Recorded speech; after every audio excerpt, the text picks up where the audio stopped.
महानगरपालिकेची आता निवडणूक होत आहे आणि ही निवडणूक येत्या 15 जानेवारीला आहे।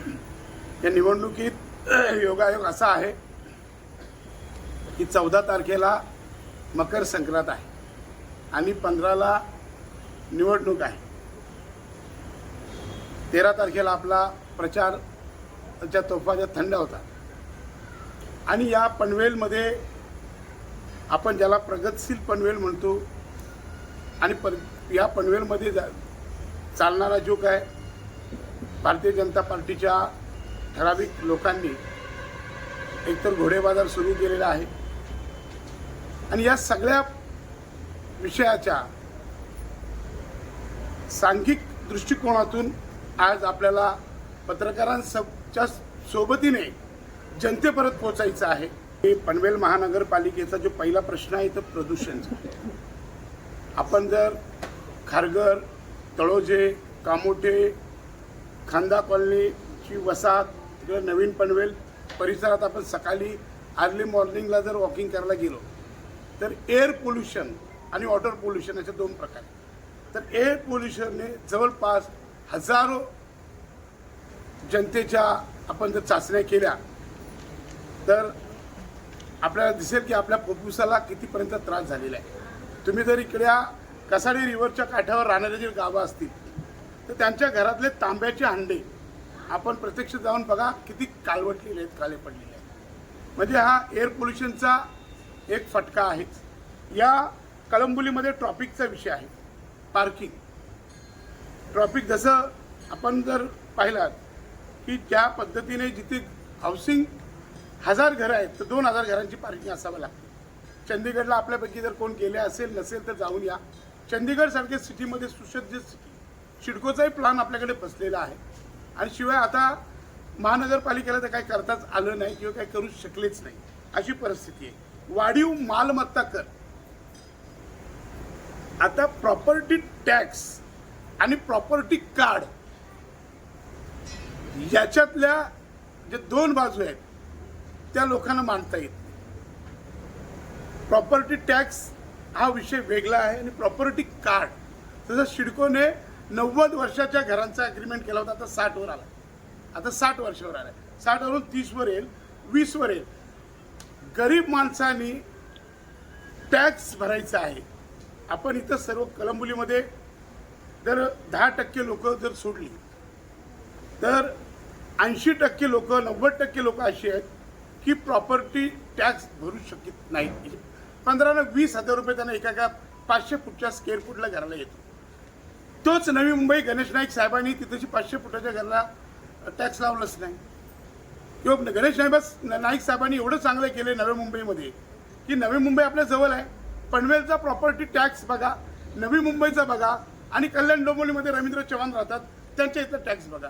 तर माझी पत्रकारांना विनंती आहे की आपण तिथल्या अधिकाऱ्यांशी बोलून हे सगळं आपण, हे पत्रकार जिथं पोचू शकतात हे पत्रकार आमच्यापेक्षा जास्त, आम्हाला 100 सभा घ्यायला लागतात तेव्हा पत्रकाराच्या एका क्लिपनी हजारो लोकांपर्यंत हा विषय जातो। तर त्यामुळे प्रॉपर्टी टॅक्स जो लोकांना आणि त्याच्यावरती व्याज, प्रॉपर्टी टॅक्स आणि त्याच्यावरती व्याज काय करायचं लोकांनी सांगा। किती लोक टॅक्स भरू शकतात, व्याज भरू शकतात? आता व्याज माफी, शास्ती शब्द आलेत कुठून आहे? आणि व्याजच सांगा ना, गरीब माणसाला व्याजाचा शब्द कळतो। म्हणजे घर तुम्ही घ्यायचा, कर्जबाजारी व्हायचे, बँकेचे हप्ते भरायचे आणि शिवाय यांच्या प्रॉपर्टी टॅक्सचं व्याज पण भरायचा। महिला सुरक्षित नाही, हा पनवेलमधला एक मुद्दा आहे। त्यानंतर पाण्याची समस्या, महिलांना पाणी, माझ्या घरी 2-4 दिवस पाणी नाही आला। म्हणजे पाण्याची जी समस्या आहे ती पनवेलमध्ये एवढी बोकाळलेली आहे। गणेश नाईक साहेबांनी जर 10 MLD पाणी दिलं नाही तर आमची आणखी परिस्थिती खराब होणार आहे। कारण आमच्या रायगड जिल्ह्यातले सगळे डॅम, मग हेटावणे कुणाला जोडलाय? नवी मुंबईला। मोरबे कुणाला दिलाय? नवी मुंबईला। आम्ही काय घेतलाय? इंग्रजांच्या पासून 150 वर्षापूर्वीची आपली महानगरपालिका पनवेल, तो एकच गाडेश्वर डॅम आमचा आहे, तो आपल्या मालकीचा आहे, पनवेल नगरपालिकेचा। म्हणजे परिस्थिती घरं झाली किती लोक आली किती, त्यांना पाणी प्रत्येक माणसाला, एका माणसाला किमान दिवसात 22 लिटर पाणी धरला, पिणं आणि आंघोळी करणं, तर पाणी किती MLD पाहिजे याचा कुठेही सुतोवाच नाही आहे. पनवेलकरांनी, मी नाही तर पनवेलच्या सुज्ञ मतदारांनी याच्यावर लक्ष देणं अत्यंत गरजेचं आहे. या ठिकाणी आपण पाहिलं की रस्त्याला येताना, त्या माझ्या आया बहिणी रस्त्याला येतात, त्या ठिकाणी तुम्हाला काही गणिकांचे अड्डे दिसतात मेन हायवेला, किंवा काही तृतीयपंथीय लोकांचे सहवास इथे जास्त प्रमाणात वाढलेला आहे. या सगळं बंद झालं पाहिजे. महिला घाबरतात रात्री जायला, किळूकपाडा रोडला जाताना महिला घाबरतात, इकडून कोपऱ्यावरून येताना जाताना दोन्ही साईडला महिला सुरक्षित नाहीत. हा प्रश्न आहे.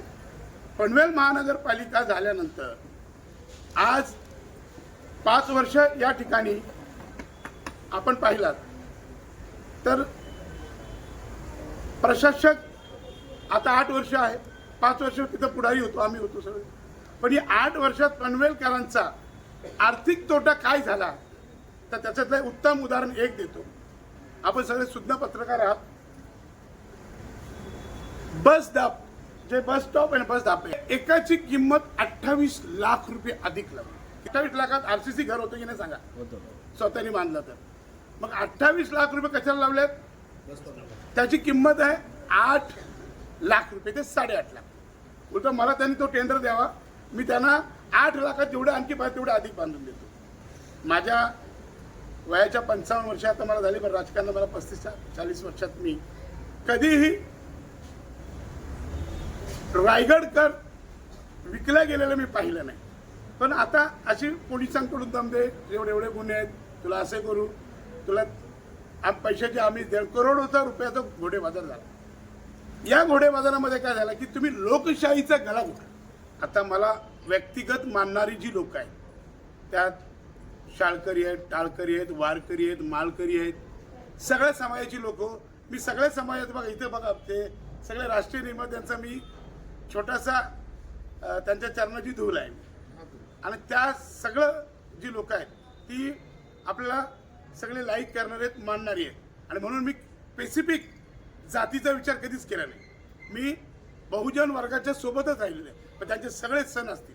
आज पण कीर्तनात अख्खा दिवस होतो, काळाच्या कीर्तनातूनच आता आलो. विद्याताईला जागा नाही मिळाली तरी चालेल, पण जी गरीब भगिनी निवडून आले असेल तिला मी त्या, विद्याताई बसली ना, विद्याताईची वहिनी लालबत्तीत फिरली, कविता जगदीश गायकवाड जिल्हा परिषद अध्यक्ष, विद्याताईचा भाऊ उपमहापौर झाला पनवेलला, विद्याताई शिक्षण सभापती झाली. आता नव्यानं संधी द्यायला पाहिजे ना आम्ही, तर पुढची 4 नगरसेवक वाढतील. आम्ही जर खुर्च्या राबवल्या ते चालत नाही. घराणेशाहीला अंतर मी देत नाही. आता भारतीय जनता पार्टीने घराणेशाहीला अंतर दिली. ज्याच्या घरात आमदार खासदार आहे त्याला नगरसेवकाचं तिकीट नाही. मी घराणेशाहीला अंतर देत नाही. मी घराण्यात माझ्या राजकीय वसा माझा चालेल, ती माझी बहीण चालवणार आहे, बरोबर आहे. ती घराणेशाही आहेच आणि ती शाहू महाराजांपासून आहे. कोणतीही सामाजिक, ही राजकीय नाही, सामाजिक. शाहू महाराजांनी आपल्या दरबारात पहिला आरक्षण प्रणाली सुरू केली. तर शाहू महाराजांना आम्ही सेल्यूट करतो आणि म्हणून ही आरक्षण पद्धत डॉक्टर बाबासाहेबांनी मांडली. त्यामुळे ही घराणेशाही सामाजिक दृष्टिकोनाची आहे. सुखात जाणे, दुःखात जाणे, कुठल्या कार्यक्रमात जाणं, हा ही पाहिजेच. परंतु पनवेलमधली घराणेशाही आपण बघितलं की पनवेलमध्ये महानगरपालिकेत गेलात की 4च कॉन्ट्रॅक्टर आणि 4च लीडर, याच्या 5वा कोण दिसणार नाही तुम्हाला. त्यामुळं ती परिस्थिती बदलवायची असेल तर आपण महाविकास आघाडीला मतदान करणं हे अगत्याचे आहे.